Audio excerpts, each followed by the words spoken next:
Just shut up, stop talking, cease and desist. There's a good girl. Go, go, go, go, go, go, go, go, go, go, go, go.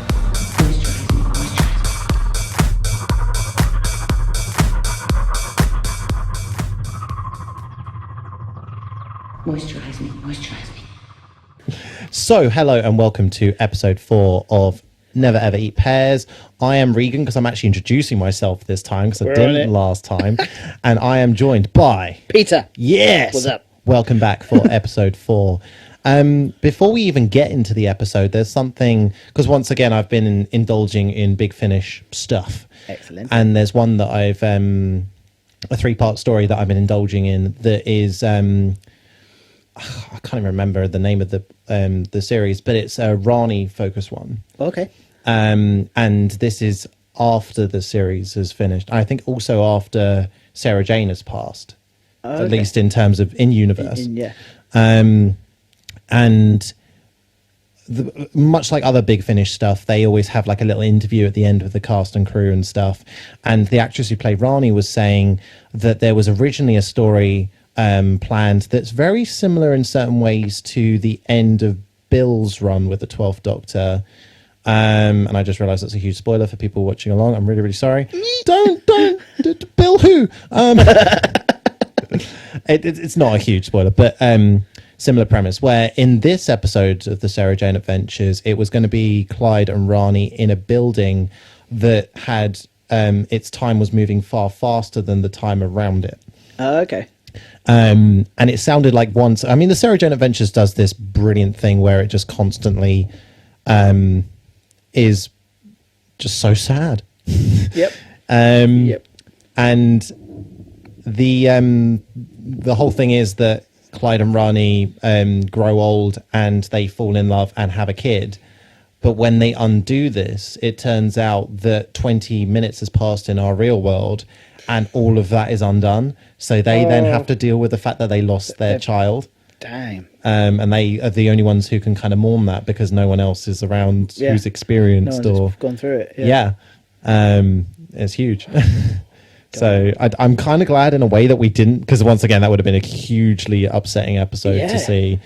But I did like the few episodes that we had with Clyde and Rani when they were together. I think they're very much underappreciated as a very interesting duo. Yeah. They had a lot going. Yeah, although it's more like Clyde constantly thinking there's something and Rani constandly insisting there isn't. There isn't, yeah. You've got to have that juxtaposition there, haven't you? But I suppose at least in that, the showrunners at least anticipated that she would eventually kind of see that. Yeah. Kind of similar to Amy and Rory, I suppose, because Amy was, at least from all the flashbacks we got, it was very clear that Amy had no real interest or was completely oblivious to Rory's interest in them. But yeah, let's get into, because we were only talking about it just a few minutes ago off air, a Stephen Moffat story that is appropriately titled Listen. Yeah. And once again, Stephen Moffat takes something that is so simple, and we all do, especially if you, like myself, you live by yourself, and makes it terrifying. Yeah, same. It's just, and I watched this episode. I started a half an hour before midnight, and you fool. I was in bed with a nice tea, and it was like, this tea is not good enough for the fear that this is cooking up. It's genius. Yeah. It's taking something so mundane. But before we get there, we are greeted with something that we were mercifully spared in episode 3, which is more horrible and very uncomfortable. Danny Pink. Yeah. Oh man. It's the date, isn't it? In the restaurant. Yeah. And everything's just going very badly because she's brought up about soldiering, isn't she? It would. I think I said this to you before when they had their initial kind of like blow up in the corridor. Yeah. As much as that might have been me being a bit kind of unforgiving of the situation, especially here, that would have been it.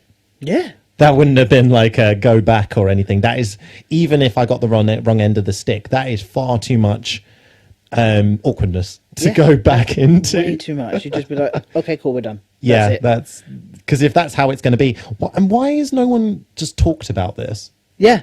I guess I could see that Danny's kind of like hidden his past, but clearly he thinks that some of it might have leaked through because he thinks Clara's making a joke out of it. Making a joke about him. So yeah, there's clearly, obviously he runs the cadets, doesn't he? So people are aware that he was a soldier. Yeah. So yeah, just it doesn't need to be as big a thing as they painted it. I don't think. It's No. just that I don't know.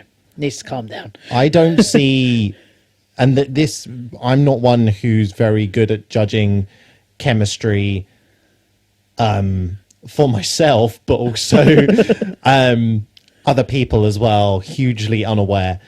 But I feel very little There's nothing for them. I don't think there's anything. There's a bit of mutual, because there is a bit of laughter when things seem to be going slightly better, where there's like a student that they're both vibing out about the rubbish way that she kind of is in class and stuff.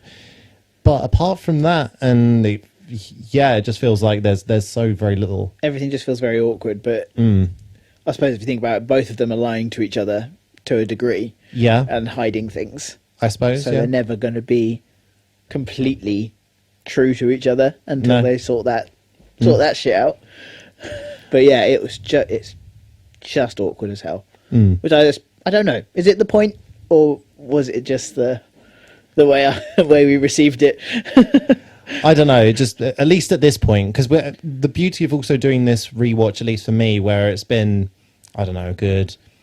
I can't even remember when these episodes came out, but I'd definitely say at least 5 years. Yeah. Since I first saw these episodes, it's almost feeling like a first time watch. Don't get me wrong, there are little bits that I remember, but there's huge bits that I'm missing in terms of memory. And as it is almost like a first time watch, and it doesn't feel like we're missing any context.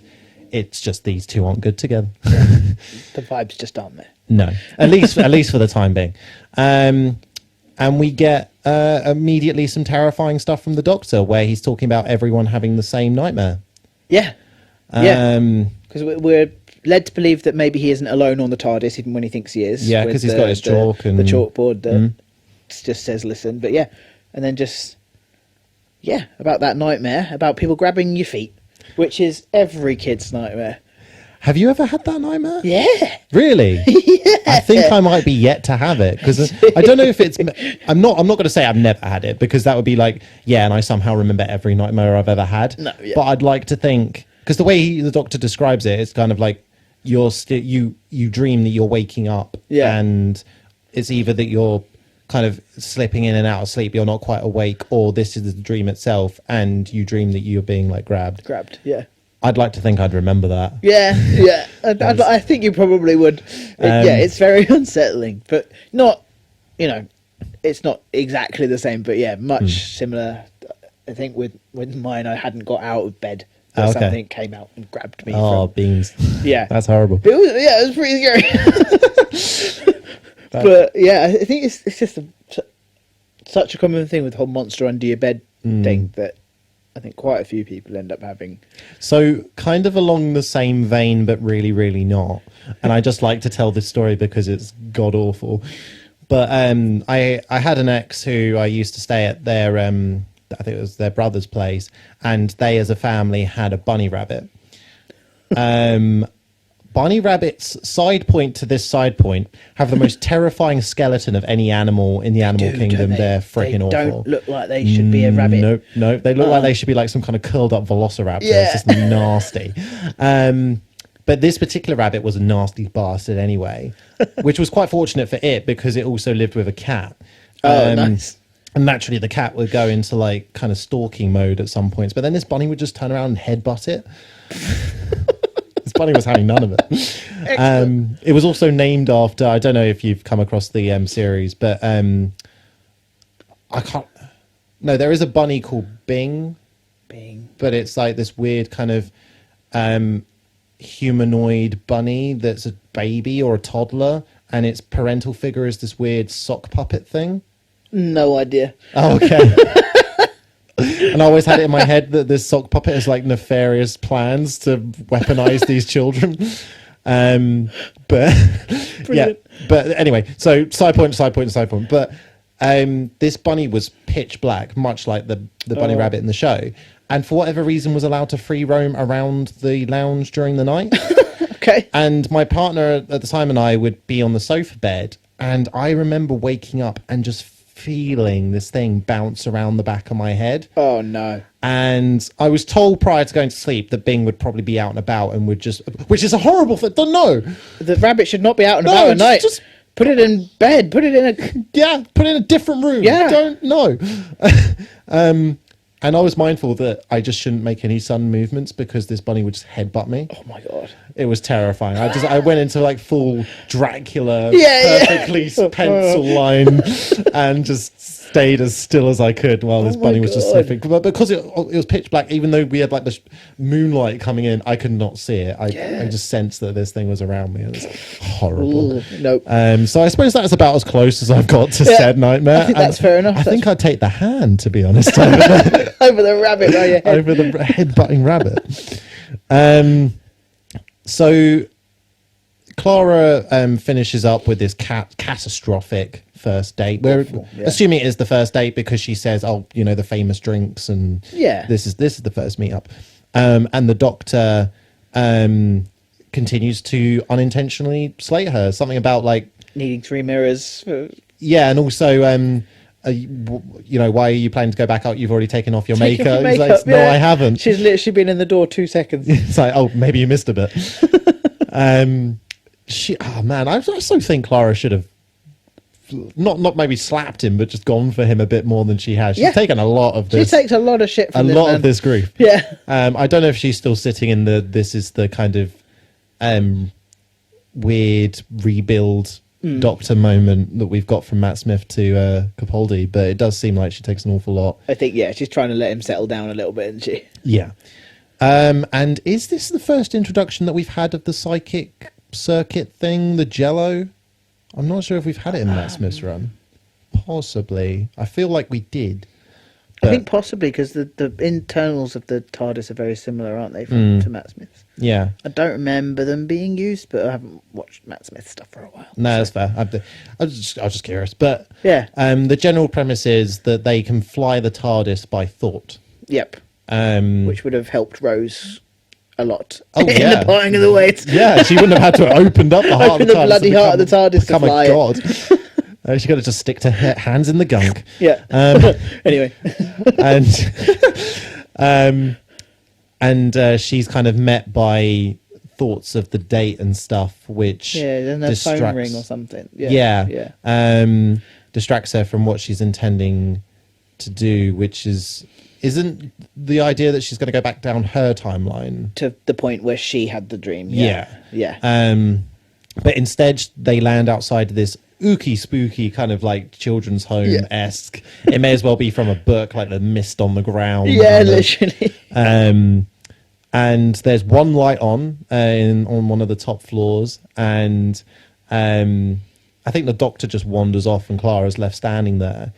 And The doctor still thinks we're at her timeline. yeah, because she's And like, that no, she doctor, shouldn't I meet think I've done something wrong. He's like, no, everything's fine. I base this off literally nothing, but we're fine. Yeah, but we're going for it. We're going for it. And doesn't he encounter the caretaker, the night watchman? Yeah. And he shows him the psychic paper, and because the psychic paper works off of what whoever's reading it expects to see, but it's still inspection, but it's still Like the got middle in of his the mind. night. Yeah, it's the middle of the night. Yeah. So back outside, the window comes up and a little kid sticks his head out. And Clara's already made the jump that this has something to do with Danny. Yeah. But then the kid introduces himself as Rupert. Yeah. But then Pink. follows it up as Rupert Pink, and that he's going to change his name. Yeah. And He's a cute little kid. He's he's a I real think he's a sweet. pretty cute little actor. Yeah, he does all right. Yeah. There are certain points where the doctor's telling him something quite terrifying, and he's got not like a blank expression, but I feel like he should have more, A little more fear there. Yeah. Maybe that just is a kind of testament to Danny's character, because I guess you need to be fairly fearless to go into be the a armed soldier, forces yeah. and things like that. But I'd like to think still, you've got this man with some serious angry eyebrows telling you like some of the worst shit you could hear at Oh that my age. God. Yeah. And he's barely batting an eye to it. Yeah. We get a weird moment where it's revealed that the Doctor thinks, at least in every picture book, Wally should be in it.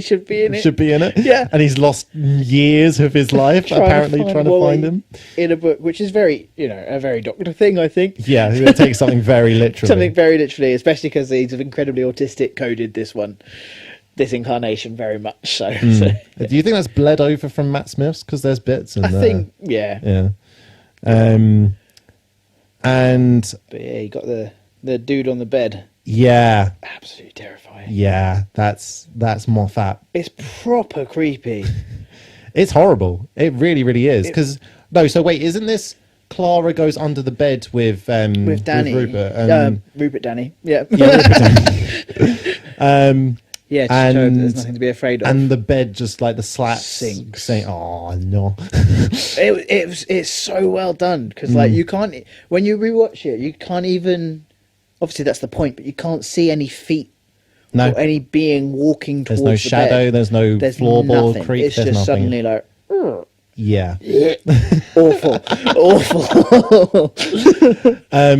I remember, again, slight tangent, but there was a point in my life when I was doing ghost investigations, because naturally I just didn't want to sleep. Why not? I just had too much to do nothing to do with my time, so just go and mess up my life. But we did a ghost investigation, and it was a really good filming day. We got like this, not dilapidated, but this very unlived in giant house in the country to film in.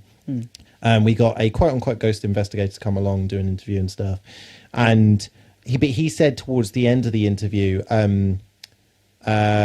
got to thank the ghosts before we leave, because essentially we've invaded their space. Just to be like, thanks for not fucking killing us. And I forgot to do that. There was a lot of weird stuff that happened to me after that, but I guess at least along the lines of this episode, I was at home and it was just me and my dog at the time, and it was not asleep but just lying down in the hallway. I was in the lounge watching TV, but I could see the dog, and it sounded like something had put real pressure down on the floorboards in front of the dog, and both me and the dog looked up, and it was like looking around like shit. It's like, I don't like that at all. I'd have left. Yeah. It's worth mentioning that this was a good 6 years ago and nothing has happened since. And this was also a different house. This is a good 70 miles away. So when I left, nothing since. I think it was just exclusive to that house. The ghost to follow me there, but I was like, nah, it keeps on moving. It keeps on moving. I can't be bothered. But absolutely terrifying. Yeah. Moffat, what are you doing? It's even more so when they're all looking out the window and it takes the sheet off its head. You see a little bit. You see something. It's got weird, has it got Ewok ears? Kind of like hairy head, but everything's pale and the eyes look a little bit too. Yeah. It's very uncanny valley. And I remember the first time it took it off, I was like, got proper shivers all up and down me, because I was like, and then they never show you the fucker again. No. You never see what it actually looks like. And I think that for me is the main thing about this, is that we never actually find out who it was, what it was. Oh, what if it's kind of like the Midnight Creature? Yeah. Yeah. A similar sort of, doesn't want to be seen. No. But it can kind of instead of taking on the, I guess, a certain amount of characteristics and voice of something, it starts to take the form. So I suppose it had almost like a humanoid form there, when it was under the covers. Yeah. Yeah, fucking awful. Awful. Absolutely horrendous. I don't know what he was trying to do. Just terrified us immediately again. Yeah. Moffat's great, and this is something, again, we're not going to dip into this in this episode, partly because we talked about it off air, but with a recent episode that's come out in the current Doctor Who run, Moffat's just clearly back again. Yeah. Terrifying, dark, and brilliant writing. Yeah. But it's a real shame that the showrunners could never kind of always work in this, where Russell T is the main lead writer or director or whatever, and then you have Chibnall and Moffat dipping and dapping out, because when they do that, they're brilliant. Yeah. They cook up some of the best stuff we've ever had in Doctor Who. 100%. Those three working together in that formula is some of the best stuff we've ever had. But it's when they're then allowed to go off and do their own full show. Full stuff, yeah. It can get a bit... yeah, it just gets to a point where everyone can only do so much, and you can almost see them kind of running dry a little bit. Yeah. But if you can just dip and dip and dip, you get better, fresher ideas that you can solidify, I think, rather than having to panic and make so many decent episodes, just having the few. Yeah. I mean, it's kind of like, I don't know what kind of conversation was had, because I dare say there are executives in the BBC that made most of these decisions, but kind of like with me and my band situation, we all have our different strengths. We're all aware of our own individual strengths, so therefore we're not going to like say to me, play the guitar, or someone else lead sing or whatever, because we're aware of our strengths and we all build the same kind of finished product but with our collective abilities. And it still feels like there was a point, at least when this, and back now with the new series, it feels like they're doing that again. There is a formula that exists where they can be allowed to only work to their strengths, and it's brilliant. So Clara does something quite wonderful where she sets up a line of soldiers around the bottom of the bed, and she has like the main protector, which is this soldier that's lost his firearms and he's just got like the hands in the position. And Rupert kind of points out, as a kid would, quite a blunt response, oh, that one's broken. And Clara then rather wonderfully says, oh, he doesn't need a gun. He's like this. He's too soldier. brave for He's a gun. too brave for a gun. And then it does that kind of like pull focus to the Doctor. Obviously, naturally, this is the association of it. And beautiful. I think that's how they leave it. I can't really remember how they depart the room. So does he just go to sleep? Well, yeah, because in a terrified state. The Doctor pokes him on the head because he wants a story, and he goes, "Dad, once upon a time," touches him on the head, and then he flashes out, says, "Dad skills," and you just think, and then awful, horrible reminder that he was a dad, would have had to deal with bedtime. And I don't think he would have done it as brutally. I don't think so. Yeah, no, I think he's lost his. I think that's very much a dad works for like 50 hours a week. Has just got home. The house is covered in SpaghettiOs. He wants. He wants to go to bed. He wants to go to bed. This kid won't go to sleep, and he just like. But isn't that a similar time though when Rupert says that's Dan the Soldier Man, which is when Clara then goes, "Oh shit." Especially there's. I think it's only a couple of seconds later, but you realise that because the Doctor says something. Oh yeah, I gave him a really nice dream. Something about being him becoming Dan, and Clara's like, "What the fuck have you done?" Literally, he's set up this man's whole life. For better or for worse, because clearly there is some worse when you kind of get drip fed the stuff that Danny's clearly not happy about that he's done, and he's held himself in quite a lot of responsibility for. So and then we're back in the Tardis. We are, yes. And we then, so doesn't he say to Clara, kind of like try again or something? No. Clara asks to go back to the date. Yes. And once again, it's just horrible. It's awful. Stop. Come on. But for this time, give them their due. It's not all their fault. No. Because the fucking astronaut rocks up. But who no one else seems to notice. No, or question, or just like, sir, this is clearly quite a nice establishment. Like, sir, it's not like you're not wearing any clothes, but you're wearing all the wrong all the wrong gear. I mean, it's worse than a biker coming in with their bike helmet on. They're not allowed to do that anymore. This is kind of sinister. People should be worried. People should be terrified of this. But no, everyone's hilariously unaware. I don't know. Except for Clara. But she thinks that this is the Doctor in a space outfit. Spacesuit, and the space outfit man beckons for her to go to the TARDIS. She follows him in, and he takes off his helmet to reveal a very familiar face. It's also Danny Pink, but not Danny Pink. I can't remember what is Awesome Pink. Awesome Pink. And we get taken to a base on Mars. I think we're still on Earth. Are we still on Earth? Oh, I know we're I at the think- very edge of the end of the universe, aren't I we? think it might be Mars. Oh, maybe it is Mars. I don't know whether I'm just going because it's red. Maybe. I can't remember. I can't remember what planet we're on, but we're at the end of the universe, aren't we? Yeah, because this is like End the of time. first generation of human-led time travelers. Yes. And He went too far. He went too far, and he's ended up. But somehow, I don't know if he took a ship with him because clearly he needed resources to set up this base. Yeah. So I guess there was some kind of ship or I assume he went something. in a capsule, didn't he? Did he go in a capsule or something? Maybe, but that seems still a lot to have been built. Yeah. Because he's been there for 6 years, something like. Something daft. He's It's been a there long horrible time. period of time to be alone. On your own. It yeah. might only be 6 months, but it's still not great. Still too long to be by yourself. Like, completely. And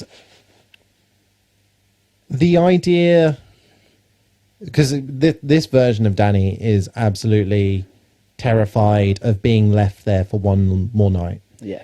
And again, I suppose it's because we never really get to see whether there is anything to be terrified of. No.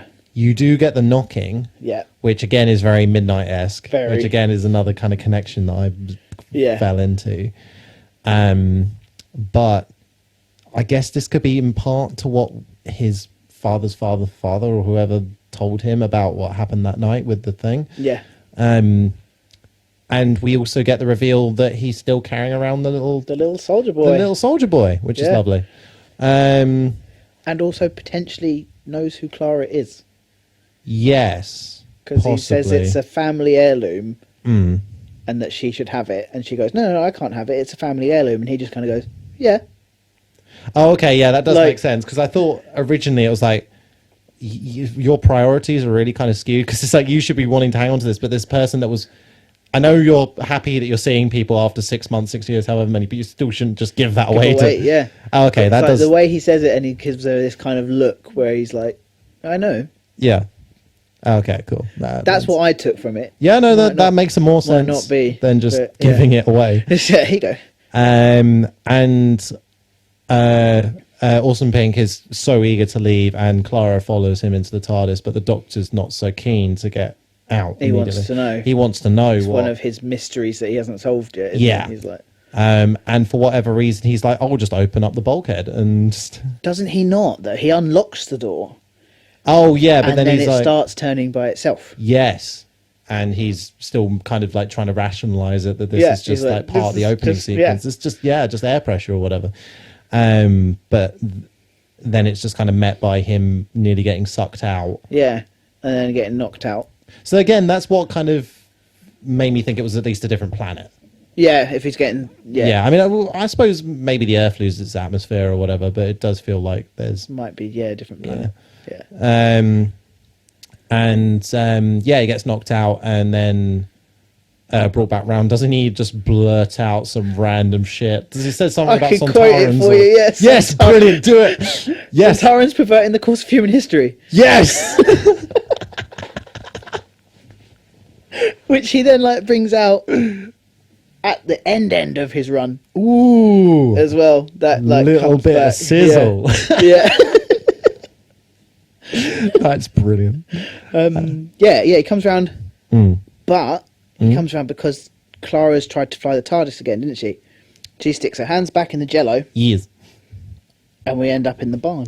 We do, yes, but it's no ordinary barn, but we'll get there. Ordinary barn. So I want to kind of like very carefully tread through this scene. Yes. So yeah, we're met by a barn in the middle of the night, and there is a child whimpering in a bed. And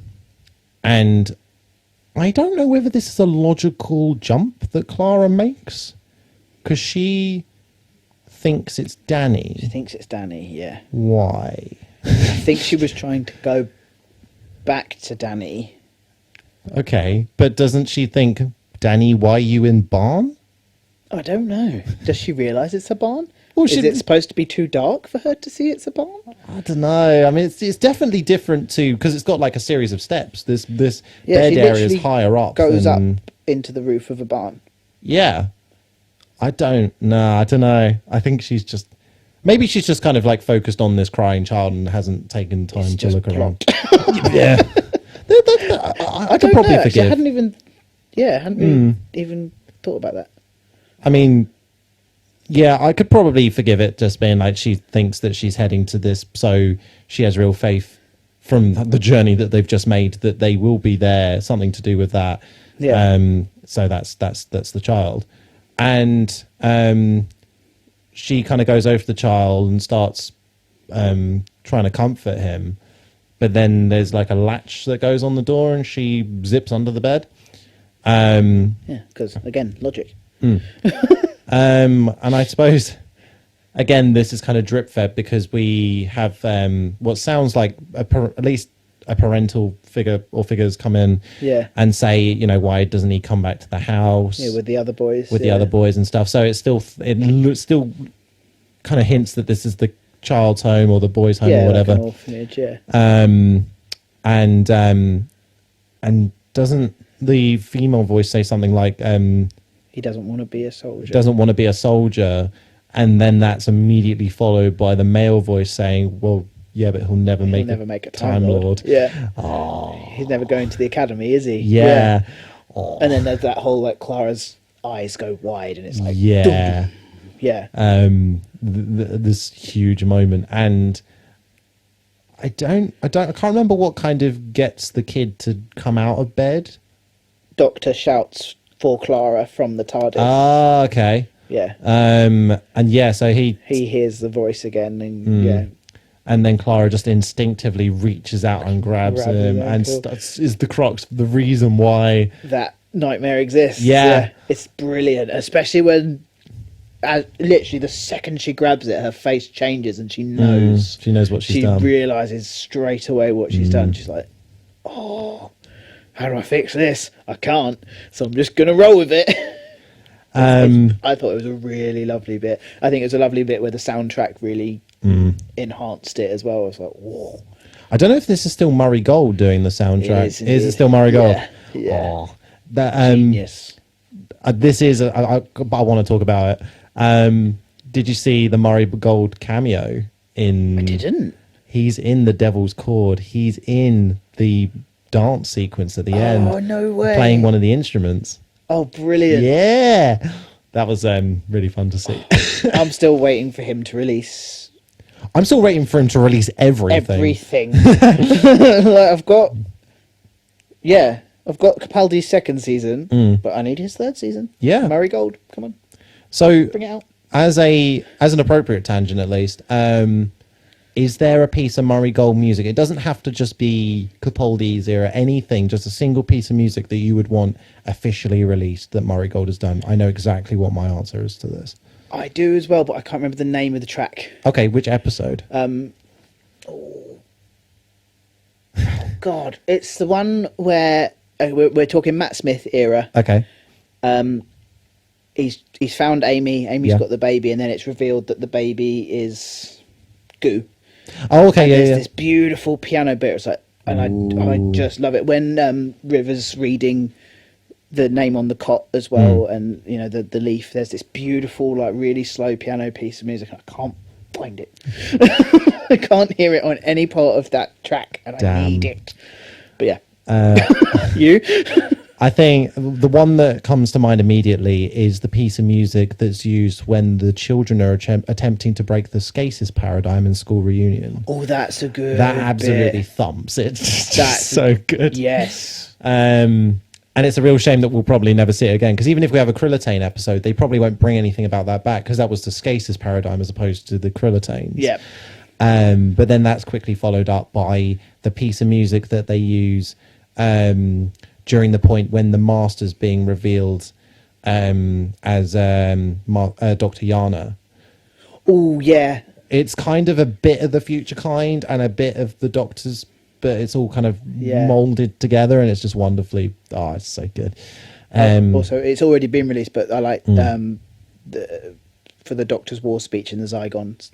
Oh yeah, Beautiful. There's that kind of like, there's a synthy little bit where it kind of like rocks just a little bit back and forth, and I just love it. I love the music. I think really, really good. There's a brilliant, I guess, musical artist out there, composer.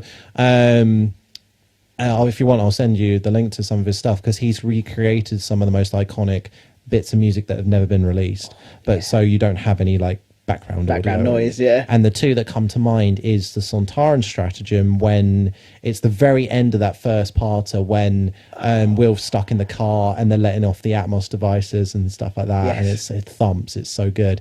And the other one being the full soundtrack to the end of the Fires of Pompeii, when like Donna's out and trying to save the kid, and she tries to reason with the doctor, and then they're all up on the hill and stuff. Oh, that's lovely. Yeah, and it's very, very close to the original. It's damn good. Yum. I think he's done some of Jodie's stuff as well, but those are the two that stand out. Yeah. There's a load of others that have done like Nine stuff, like some of the Dalek music and things like that. But those are the two that stand out as pieces of music that I'll just put on repeat on YouTube and just be like, this is great. It's great stuff. But something else is revealed about this barn. That is the barn. It is the barn. It is the barn that we get to see barn. in the 50th anniversary, where the War Doctor takes the moment to, and is like the moment where he's going to end the Time War. Yep.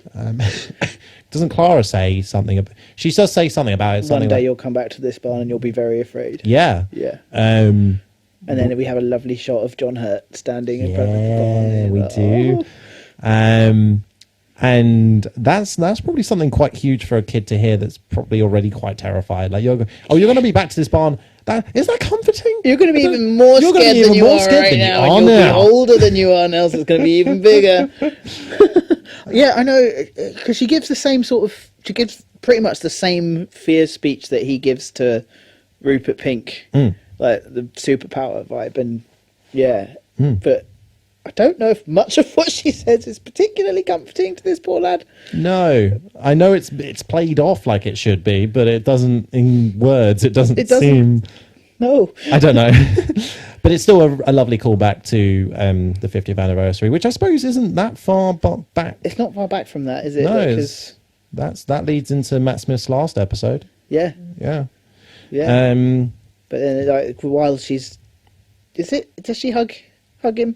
Well, the Doctor. Yeah, at this point, we've got like a bit of a montage while she's talking to. Yeah, I've got it noted down. It's a beautifully reluctant hug. That is, I don't do the hug. I'm against the hugging. But she's just absolutely not. We're still hugging. Yeah, well, because she's just seen him as a kid, isn't she? Yeah. Doesn't she forbid him to never come back? Yes, she does, because he's wanting to go attention. outside, and you don't even see him say yes, but she's just like, do as you're told. Do as you're told. And then the TARDIS dematerializes. Yeah, which is lovely. Yeah, I think. And does show how much he does respect her, like however brutal and savage he is to her.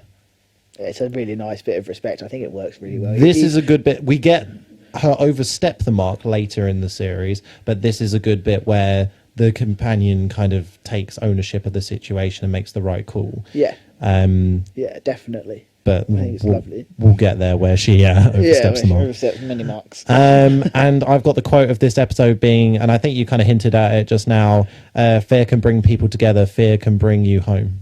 Yeah, I love it. Because, I could pretty much hear the score that's going on underneath that. That's probably another one of my favourite scores, to be fair. Yeah. Yeah. Murray Gold, please. Murray Gold, please, bring it all out. We love it. We do. It's just all those strings, and it's just beautiful. Yeah. And he's such a good variety writer as well, because a lot of musicians, you can hear the same kind of stuff, but there's certain points where Murray Gold just writes this banger that's completely unlike anything he's written before, and it works just as well. But I'm a big kind of like, I suppose, advocate or just member of the Whovian community who is so hugely aware that most of these moments we owe a lot to the music. Yeah. Like, as much as the actors are great in it and the scene design is great and the story writing is great, the music we wouldn't have nearly. No, it takes it to a whole other level. Yeah. I mean, if you look at things like Doomsday or I'm trying to think of some of the saddest moments. Oh, okay. The moment in Family of Blood where the Doctor gets like the flash forward to what his life could have been, and you get those moments in his life and the piece of music that's playing along to that. Yeah, it's beautiful. It's gorgeous. Man, Murray Gold, you're the best. Yeah, I think this is a We Stand Murray Gold. Yeah. episode right now, isn't it? And we're not alone. So many other podcasts and members of the community love him for what he does. I think I don't think I've ever encountered anyone who's not a fan. I've not heard anybody go, oh yeah, the music's shite. No. Well, first of all, you're wrong. Yeah, exactly. I think we just slap them down at that point. That is not true. It's so good. And yeah, I think that's kind of where the episode ends. Yeah. But I do want to... Clara and Danny patch it up, don't they? Yeah, all right, whatever. Gloss over. You know what they should, because this relationship feels like it's worth pursuing, and I'm no, can't convince me. I can't convince myself. I don't usually talk about next time trailers, but I'm a gunner. I can't remember the name of the episode, but it's clear. So I'm going to go into this description. Yeah, cool. Thank you. You're welcome. But because I don't remember much of the episode, from what I can tell from the next time trailer, there is a bank or establishment of some kind that Clara and the Doctor are going to do something with, and there's some kind of creature. Yeah. But one thing that I did want to bring up, and I went through frame by fucking frame, is that there's a shot of some kind of screen, and they are going cycling through characters. And there's 2 fucking characters that we see that I was never, for the love of money or whatever, expecting to see. Do you know who the 2 I'm talking about? Who are the 2 you're talking about? Well, do you know? Well, I remember, because it's that character that he's bringing up all of the most guilty beings in the universe. I remember seeing a Slovene. Yeah. And I think a Clockwork Droid, but I can't remember. Possibly. Who do you see frame by frame? So there's one, and of course it is the fucking Trickster. No, it's not. Yeah, the Trickster's in that. I went through it frame by frame. It's absolutely him. Shit. I know. Excellent. So technically, the Trickster has had a Doctor Who appearance. This is his one and only That's fantastic. appearance. The other one, which I was not expecting to see at all, but I nearly fell off my chair when I saw it, is Captain John Hart from fucking Torchwood. No. Yeah. Oh, God. Oh, all right. I'm going to be pausing when I watch it. Yeah. Oh, wow. I know. Damn, man. I don't know what the relevance is, apart from that he's probably a criminal and stuff. And I suppose these are 2 beings that in their own rights have had points in history where they've done things that have kind of made them in the public view. Yeah. I don't know if you know much about John Hart's story outside of, I guess, like the visual canon. But so the relevance of him wearing the red coat is because I think he was married to Queen Victoria at one point. Okay. And he served as part of her guard. He was at, spoiler alert for anyone who hasn't watched Torchwood, you've got 3 seconds to stop listening. Okay. He was there at Yanto's funeral. Okay. Just as kind of like, I don't know if it was much of a dig per se, but he still went there just to be like, goodbye eye candy.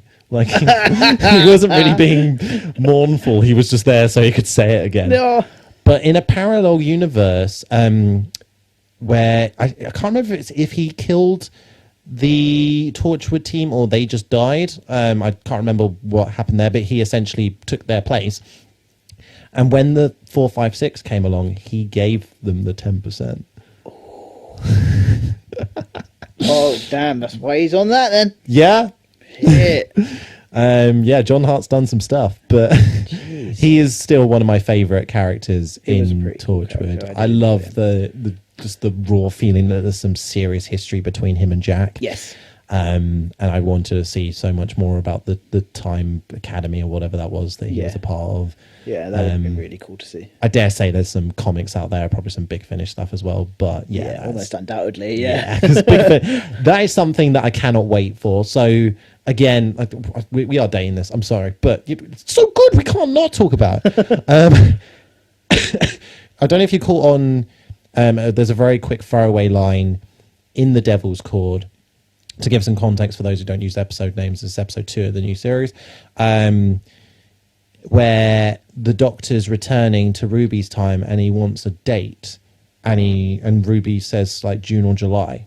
Yes. So this means that there's been a 6-month gap between the Christmas episode and this. Yeah. I don't know where Space Babies kind of aligns. Space Babies pretty close to Christmas, wasn't it? 'Cause Yeah, of course it is. Well, when 'cause she they- calls her, she was like, "I've just called her at Christmas." Well, yeah, that, and it goes straight from that scene, doesn't it? Where she's standing outside the TARDIS. Of course. Yeah. So, Yes. oh yeah. So sorry, that answers Yeah, that. pretty So close. yeah. So there's Yeah. been 6 months at least between those 2 episodes. Yeah. Man, Big Finish is going to have an absolute field day because sometimes they just need like someone's in a room and they've Yeah, been yeah. there for 2 seconds and they're like story. But now we got 6 months worth of 6 months worth of comics space, yeah. and I don't know how I feel about that because Ruby, I mean, especially for a new audience, this is a big bit of time for them to leave out where clearly Ruby's become more friendly with the Doctor and they have a greater friendship. They spent more time together. They've gone through different scrapes. They've developed as a duo that we, to all intents and purposes, will never see unless you're going to dive into that stuff. And also, at no point in those 6 months have they been to another planet. No, that's Whereas weird. On Boom, Yeah, it's the it's their first planet. time, Huh. and that's obviously even further along from Yeah. that. So Huh. it's a long old So time. what have they been doing? What have they been doing? Sitting in a bar and chatting. Yeah.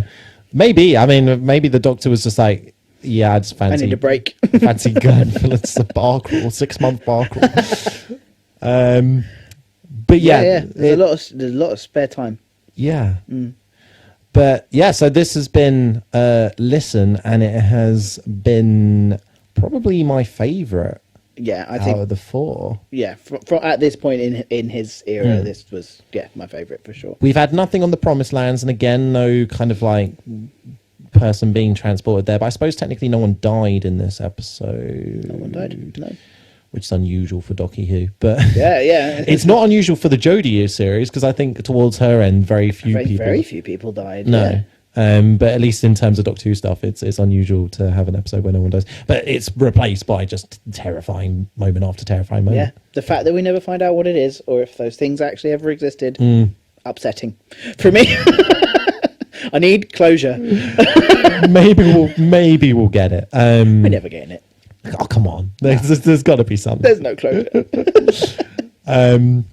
Well, again, that might be Big Finish stuff because they do Yeah. sometimes take those moments and give them some closure. Like, for example, I didn't appreciate that they'd somehow be able to shove in a moment where David Tennant's Doctor would meet the Master as his Yana version. All right. Because that was something that I didn't realize until this actual audio book, because the Master talks about, or Yana in this case talks about, he was found with the pocket watch as a child, but this is now confirmed that this is a memory that's been created, kind of like John Smith's memory of where he grew up and everything. That's all been implanted by the watch. It's the same thing. Yeah. And he meets Yana as the Master, but obviously that version of the Master wouldn't remember the Doctor as the 10th Doctor, but the 10th Doctor would have the context of Yana becoming the Master. Yeah. So that's just a really interesting scene. And the Master's on trial during that as well, like with this intergalactic court. It's brilliant. That sounds good. It is good. I seriously recommend to anyone who's thinking about diving into the Big Finish stuff, that I know there's so much, you might look at it like, where the fuck do I start? That is what I'd recommend starting on, is any kind of Dr. Yana Master stuff is brilliant. It's so good. But thank you so much for joining us, Peter, once again. Of course. For this episode of Never Ever Eat Pears. When you go to the supermarket.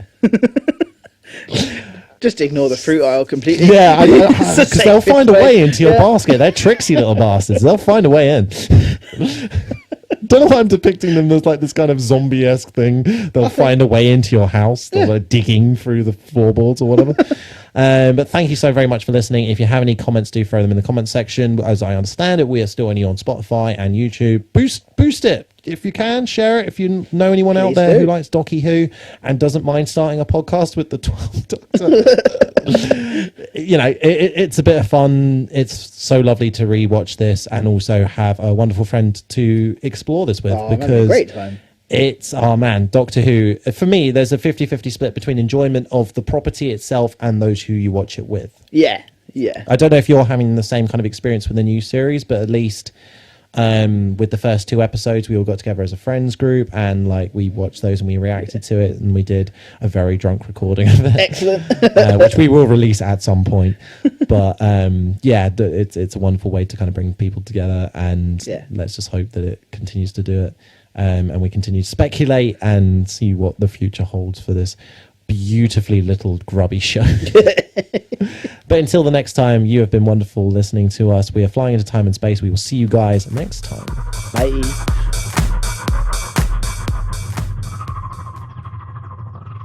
Moisturize me, moisturize me.